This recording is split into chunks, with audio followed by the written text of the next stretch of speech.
ایمان جو ہے اللہ پر اور یقین اس بات کا جو کچھ ہو رہا ہے اللہ کے اذن سے ہو رہا ہے، اور یقین اس بات کا جو کچھ اللہ کر رہا ہے اس میں خیر ہے، بیدک الخیر۔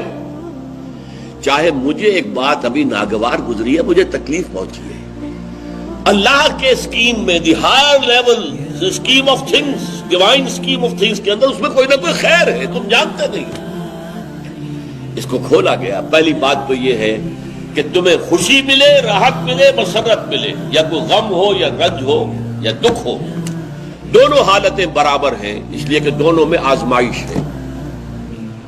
کبھی وہ دے کر آزماتا ہے، کبھی چھین کر آزماتا ہے۔ دے کر آزماتا ہے، شکر کرتا ہے کہ نہیں، چھین کر آزماتا ہے، صبر کرتا ہے یا نہیں۔ عارف جو انسان ہوگا، اللہ کو پہچاننے اور جاننے والا، وہ چٹان کے مانند ہوگا، ہوا ادھر سے آئے یا ادھر سے آئے اسے کچھ نہیں کہے گا، اچھی بات آئے بری آئے کوئی پرواہ نہیں، اسے اللہ کی طرف سے۔ ما اصاب من مصیبت فی الارض ولا فی انفسکم الا فی کتاب من قبل ان نبرأها۔ یہ مضمون بڑی تفصیل سے پڑھ چکے ہیں سورہ تغابن میں۔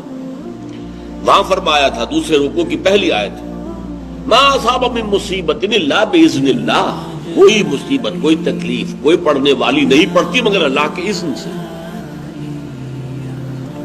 ما اصاب من مصیبت الا باذن اللہ ومن یؤمن باللہ یہدی قلبہ، اور جو اللہ پر ایمان رکھتا ہو اللہ اس کے دل کو ہدایت دے دیتا ہے۔ ہدایت چٹان کہ ادھر کی ہوا آئے یا ادھر کی آئے اس میں کوئی جنبش نہیں ہوگی۔ جتنا انسان دیکھیے، ایک ہوتا ہے فوری طور پر ایک ریفلیکس ایکشن کی حد تک متاثر ہو جانا، یہ تو ہوگا۔ آپ کا ہاتھ جہاں رکھا ہوا تھا کسی چیز نے کاٹا، آپ کا ہاتھ فوراً جو ہے اٹھ کے آ جائے گا، اس میں آپ کے ارادے کو کوئی دخل نہیں ہے، یہ ریفلیکس ایکشن ہے، آپ کی سوچ کو، آپ کے ارادے کو کوئی دخل نہیں۔ تو کسی خیر سے عارضی سا فوری سے مسرت ہو جانا، اور کسی تکلیف سے عارضی سی فوری سی کوئی اس کا تاثر ہو جائے، یہ خلاف ایمان نہیں۔ لیکن اگر یہ پینڈولم زیادہ حرکت کر رہا ہے، خوشی میں زیادہ ادھر چلا گیا، غمی میں زیادہ ادھر چلا گیا، تو جتنا اس پینڈولم کی رینج ہے اتنی ہی آپ خدا سے دور۔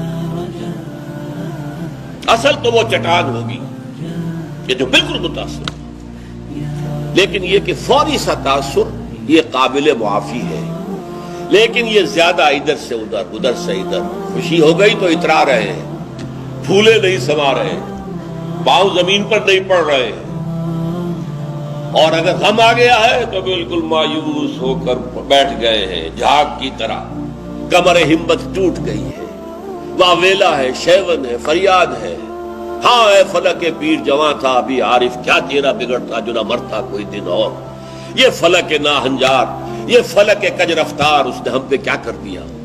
یہ ساری باتیں جو ہے یہ اللہ سے محجوب ہونے کی علامت ہے۔ اب اس میں بھی درجے ہیں کئی۔ دیکھیے پہلی بات یہ ہے کہ خوشی والی بات ہو، غم والی بات ہو، دونوں برابر ہیں، کیونکہ یہ بھی آزمائش، وہ بھی آزمائش۔ یہ بات سورۃ الفجر میں کہی گئی بہت خوبصورت انداز میں۔ اللہ تعالیٰ نے انسان کی تھڑ دلے پن کی شکایت کرتے ہوئے، شکوہ کرتے ہوئے کہا فَأَمَّا الْإِنسَانُ إِذَا مَا ابْتَلَاهُ رَبُّهُ فَأَكْرَمَهُ وَنَعَمَهُ فَيَقُولُ رَبِّي أَكْرَمَنِ۔ اس انسان کا حال عجیب ہے جب اس کا رب اسے آزماتا ہے اور عزت دیتا ہے، نعمتیں دیتا ہے، تو کہتا ہے میرے رب نے مجھے بڑی عزت دے دی۔ وَأَمَّا إِذَا مَا ابْتَلَاهُ فَقَدَرَ عَلَيْهِ رِزْقَهُ، اور جب اللہ آزماتا ہے اسے اور اس کی روزی تنگ کر دیتا ہے، فَيَقُولُ رَبِّي أَهَانَنِ، یہ کہتا ہے رب نے مجھے ذلیل کر دیا۔ کلا، ہرگز نہیں۔ اب یہاں دیکھیے، سوچئے اس نے کیا غلط بات کہی۔ عزت دی تو اللہ نے دی، اور ذلت آئی تو اللہ کی طرف منسوب کر رہا۔ اس نے کسی بت، کسی دیوی، کسی دیوتا کا ذکر تو نہیں کیا نا، وہ مشرک تو نہیں ہے، پھر کیوں اس پہ تنقید کیوں ہو رہی ہے؟ فَأَمَّا الْإِنسَانُ إِذَا مَا ابْتَلَاهُ رَبُّهُ فَأَكْرَمَهُ وَنَعَمَهُ فَيَقُولُ رَبِّي أَكْرَمَنِ، وَأَمَّا إِذَا مَا ابْتَلَاهُ فَقَدَرَ عَلَيْهِ رِزْقَهُ فَيَقُولُ رَبِّي أَهَانَنِ۔ کلا، کیا مطلب؟ یہ دونوں ابتلاءات ہیں، وہ بھی ابتلا ہے، یہ بھی ابتلا ہے۔ وہ چھین کر بھی آزما رہا ہے، دے کر بھی آزما رہا ہے، یہ تو آزمائش ہے، دونوں برابر ہیں۔ لیکن اس سے اگلا مرحلہ اور ہے۔ عام طور پر ہم یہ سمجھتے ہیں کہ تکلیف والی آزمائش سخت ہے اور خوشی اور مسرت اور نعمتوں والی آزمائش جو ہے یہ ہلکی آزمائش ہے، آسان ہے۔ معاملہ اس کے برعکس ہے۔ تکلیف میں ہوں گے اللہ کو یاد کریں گے، پکاریں گے، دعائیں کریں گے، اور اگر نعمتیں ہوں گی غافل ہو جائیں گے، بھول جائیں گے۔ کون سا امتحان زیادہ سخت ہوا نتیجے کے اعتبار سے؟ تکلیف والا امتحان زیادہ سخت نہیں ہے۔ مسرت، کثرت ہر شے کی، یہ چیز زیادہ نقصان دہ ہے، زیادہ بڑا امتحان ہے۔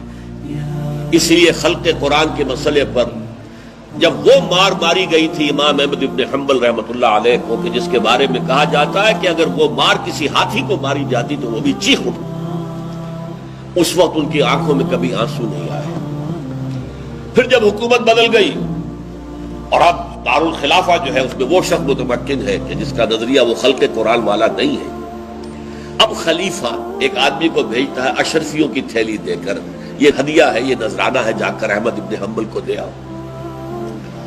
جب اس نے آ کے پیش کیا، رو پڑے، اے اللہ میں اس آزمائش کے قابل نہیں، یہ آزمائش سخت ہے۔